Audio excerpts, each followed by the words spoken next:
তো দর্শক এটা একটা সুন্দর গান শুনলাম আমরা বাপ্পির কণ্ঠে, সেই অমর সঙ্গী গানটি, যে গানটি আসলে খুব পপুলার একটা গান ছিল আমাদের। অনেক আমি আর ও একই মানে কলেজে পড়তাম, আর যদিও আমাদের ডিপার্টমেন্ট আলাদা ছিল। তো সেই ক্ষেত্রে অনেক আমার বান্ধবী বা ওর বান্ধবী সবাই মানে এক কথাই যে আমরা মিউচুয়াল ছিলাম, আমরা দুজন তো ফ্রেন্ড ছিলামই, আরও আমাদের মিউচুয়াল ফ্রেন্ড ছিল, ওর কিছু বন্ধু আমার বন্ধু, আমার কিছু বন্ধু ওর বন্ধু, এবার মিউচুয়াল কিছু ফ্রেন্ড ছিল। তো সেখান থেকে এই গানটার অনেক প্রশংসা হতো, ওর যে এই মাঝে মধ্যে আমাদের আড্ডায় যে অমর সঙ্গী গানটা গাইতো, এবং আমরাও মোটামুটি এটা নিয়ে খুব আড্ডা দিতাম। তো এই গানটা শুনলাম, শোনার পরবর্তীতে আমি একটা ঘটনা শেয়ার করতে চাই। সেটা হচ্ছে যে আমরা বিভিন্ন সময় আমরা বিভিন্ন ধরনের প্রোগ্রাম করতাম, বা বিভিন্ন যে ডান্স প্রোগ্রাম বলেন বা নাটক, এ ধরনের কিছু প্রোগ্রাম করতাম আমরা অঙ্কুর নাট্য একাডেমির আয়োজনে বা তাদের পরিবেশনায়। তো একটা প্রোগ্রাম, সেটা সম্ভবত ডিসি কোর্টে, ঝিনাইদহ পুরাতন ডিসি কোর্টে কোনো একটা মেলা হবে সম্ভবত, এটা না বৃক্ষ মেলা বা এরকম বই মেলা অনুষ্ঠানে।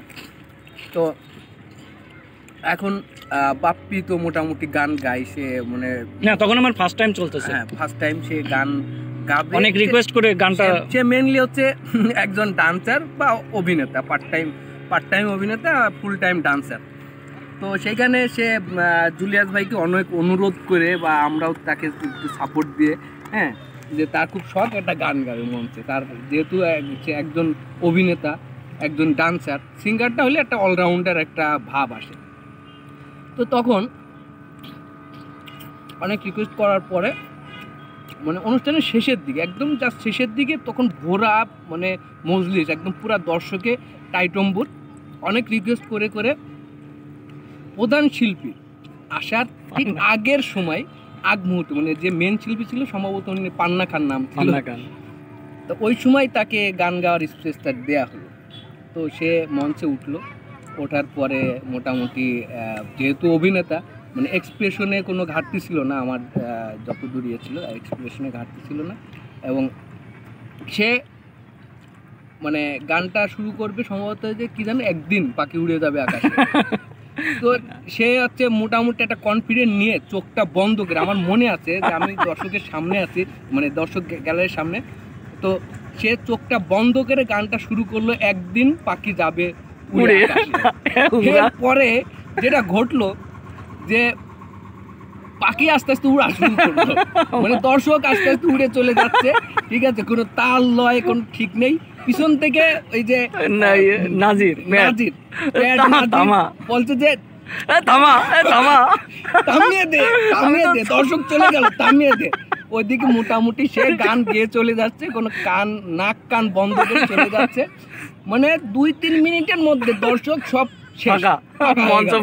মঞ্চ ফাঁকা। সে চোখটা যখন মিউজিক শেষ হলো, চোখটা খুললো, খোলার পরে সামনে কোনো দর্শক। এরপরে ঘটনার টুইস্ট হচ্ছে যে মেন শিল্পী ছিল পান্না খান, সে তো রেগে মেগে অস্থির, আরে ভাই এটা কোনো কথা, এখন আমি দর্শক, এখন আমি কেমনে গান গাবো, আমি একটা আছে প্রধান শিল্পী, এখানে প্রধান আকর্ষণ। হ্যাঁ কয়টা বাজে দেখো তো, আরও তো এখনো 10 মিনিট আছে মামা, আর 10 মিনিট আছে, 10 মিনিট চালাও, 10-12 মিনিট আছে, তো এইদিকে যাও, এই পাশটা। তো তারপরে আমাদের আসলে সময়টা শেষ হয়ে যাচ্ছে, এই জন্য একটু বিরতি নিলাম। তারপরে যে পান্না খান রেগে মেগে অস্থির, সে আর গান গাইলো না, সে গান না গেয়ে চলে গেল। এইটা ছিল একটা মজাদার ঘটনা আমাদের, খুব না আমি যে একটা শিল্পীরে তাড়িয়ে দিলাম আমার গানের যে আমার কি বলে প্রতিভার জন্য, এটার জন্য তারে তো এই যে টাকা দেওয়া লাগেনি, এটা তো আমার ক্রেডিট। সে লোকটা সে কিন্তু সে টাকাও পায়নি শেষমেশ। যাই হোক, এটা খুব আমরা এইভাবে মোটামুটি অনেক, তারপরে তো কিন্তু আমার ইমপ্রুভ হয়েছিল।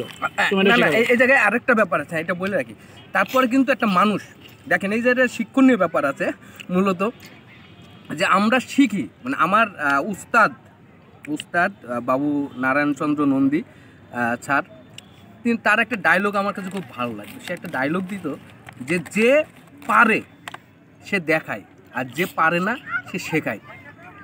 এটা ব্যাপারটা হচ্ছে, যে পারে না সে কিন্তু আস্তে আস্তে নিজেকে ইমপ্রুভ করার চেষ্টা করে। তো সে এই জায়গার থেকে বাপ্পির মনে, ও সারা জীবনে জেদি মানুষ, তার যে একটা জেদ জন্মালো এবং সে কিন্তু গান প্র্যাকটিস করা শুরু করলো। করার পরে এক সময় সে কিন্তু মঞ্চে ভালো নিয়মিতই গান গেয়েছে। যেমন তার বিখ্যাত কিছু গান আছে, কাল সারা রাত, তারপরে হচ্ছে সঙ্গী, তারপরে একদিন পাখি যাবে উড়ে, এই গানটাও অনেকবার। আমরা খেলা ভুলে থাকতে চাই ভাই, আমরা এগুলোর ভিতরে যাই না, আমরা স্ট্রোকের রোগী ভাই। আমরা হচ্ছে যে আমরা স্ট্রোকের রোগী ভাই, আমরা বংশগতভাবে স্ট্রোকের রোগী, যখন তখন স্ট্রোক হয়ে যেতে।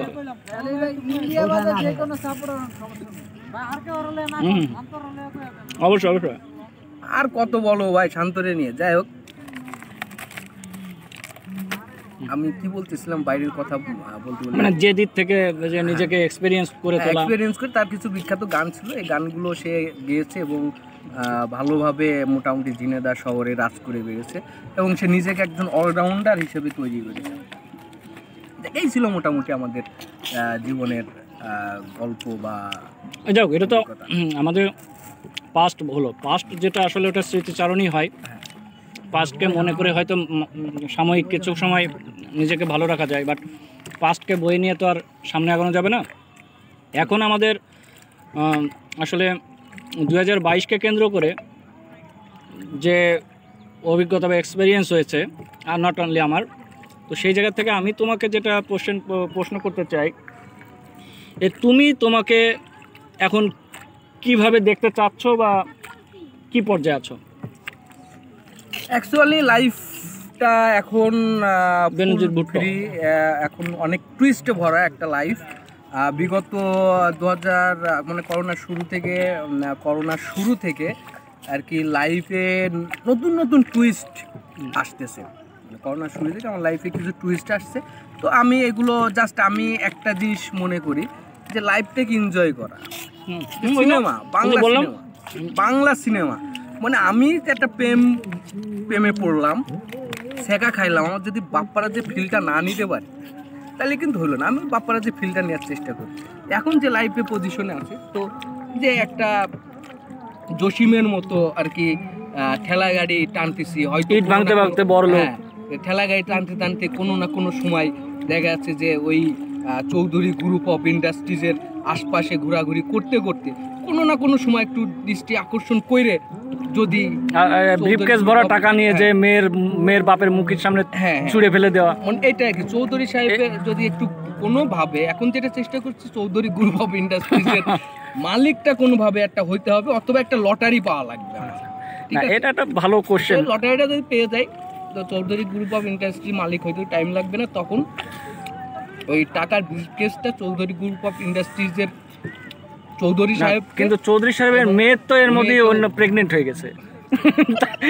কারণ চৌধুরী সাহেবের মেয়ে তো বসে নেই, সে তো বহুত জায়গায় প্রেগনেন্ট। এক্ষেত্রে চৌধুরী মেয়ের তো তুমি হারালে। এখন ব্যাপারটা হচ্ছে যে সিনেমা তো বিভিন্ন ধরনের হয়, যে এখানে কিন্তু চৌধুরী সাহেবের কোনো দোষ নেই, কারণ চৌধুরী সাহেবের মেয়ে তো তোমার জন্য অপেক্ষা করতে পারলো না। চৌধুরী সাহেবের মেয়ে যদি অপেক্ষা না করে, এখন সাইড নায়িকা তো থাকবে, ঠিক আছে, ময়ূরী সাইড নায়িকা থাকবে, মেন নায়িকা যে কে হবে এটা সিনেমার লাস্টে এসে বোঝা যাবে। সে কে গুলি খেয়ে মরবে, কে আমাকে দেখা যাচ্ছে যে রাজীব আমাকে গুলি করতেছে, এমন সময় সে সামনে বুকটা পেতে দিবে, দিয়ে সে মারা যাবে, কিন্তু আমি একটা নায়িকা, মেন নায়িকা নিয়ে জীবন কাটাবো, হ্যাপি এন্ডিংটা হবে। এইটাই মানে আমার কাছে মনে হয় যে লাইফটা এটাই, হ্যাপি এন্ডিং কোনো না কোনো সময় হবে, এবং আমি সেই মানুষটার জন্য অপেক্ষা করতেছি বা সেই টাইমটার জন্য অপেক্ষা করতেছি। হ্যাঁ, লাইফ, দিস ইজ লাইফ, ওকে যাও, টুডে ফর টুডে, হ্যাঁ, নট পাস্ট, নট ফিউচার। আমিও এখন এই মতকে অ্যাপ্রিশিয়েট করি, এই মতটি ঠিক আছে, আমারই সব ভুল ছিল, এটা আমিও মনে করি। মোটামুটি আমরা অনেক গল্প করলাম লাইফের কিছু গল্প, মানে আমরা মূলত যেটা করতেছি যে আমরা এই গল্পগুলোই করি যখন একসাথে আড্ডা দিই, বা আমরা বন্ধু বান্ধব, আমরা একসাথে, আমি রাসেল বা বাপ্তি, আমরা যখন একসাথে আড্ডা দিই এই গল্পগুলোই করি। জাস্ট আমাদের এই আড্ডাটাকে একটু ভিডিও করলাম, একটা ভিডিও ধারণ করে রাখলাম, তো এটাই আর কি, আমাদের প্রায় শেষ আমাদের জার্নি বাই বোটে। হ্যাঁ ভাই, আপনি ক্লোজ করে ফেলতে পারেন। এখানে দেবেন? আচ্ছা ধরেন, অসুবিধা নেই। সমস্যা নেই। এখন আমরা প্রায় শেষ করে ফেলতেছি আমাদের জার্নি বাই বোট। ভালো লাগলো আসলে, আরিফের থেকে পাওয়া এই পুরস্কারটা আমার মনে থাকবে চিরদিন। আসলেই খুবই ভালো একটা সময়, আমিও প্রস্তুত ছিলাম না আজকেও, যদিও বেশ কিছু কাজ ছিল, তারপরেও ও বলল যে বাপ্পি আসো, একটা ভালো একটা জায়গায় তোমাকে নিয়ে যাব। তো ভালো লাগছে আসলে, ভালো লাগলো। Thank you. ছবি উঠে